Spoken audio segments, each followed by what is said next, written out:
आपली दुसरी रेसिपी आहे पातोड्याची आमटी. आपण काळा मसाला करून घेतला, कांदा, खोबरं, लसूण, कोथिंबीर हे सगळं आपण बारीक केलं आहे मिक्सरमध्ये. पहिलं भाजून घेतलं, बारीक केलं आणि मग त्याची आमटी बनवली. पातोड्याची आमटी, पातोड्याची भाजी. आपण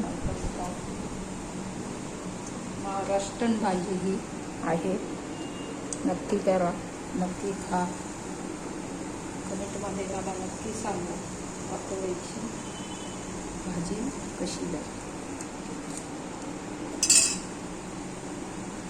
त्यात आपण डाळीच्या पिठामध्ये आपण तिखट, मीठ, कोथिंबीर, ओवा ॲड केलं आहे. पीठ चांगलं भिजवलं आहे, ते आपण हे असं लाटले, पिठाचा असा गोळा करून घेतलं आहे. पातोड्याची भाजी आज आपण बनवत आहोत. नक्की करा, नक्की खा. कमेंटमध्ये मला नक्की सांगा पातोड्याची भाजी आमटी कशी झाली. भाकरीबरोबर, भातासोबत, पोळीसोबत ही भाजी खाऊ शकता.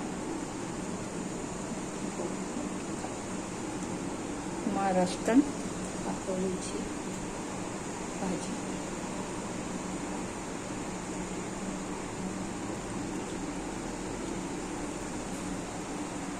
एकदम सोपी रेसिपी आहे, काहीच अवघड नाही.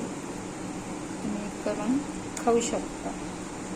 कमेंटमध्ये मला सांगा तर तुम्हाला माझी रेसिपी कशी वाटली. हे आपल्याला 10 मिनटं ही शिजवून द्यायच्या पातोळी, मग आपली भाजी तयार होते. खाण्यासाठी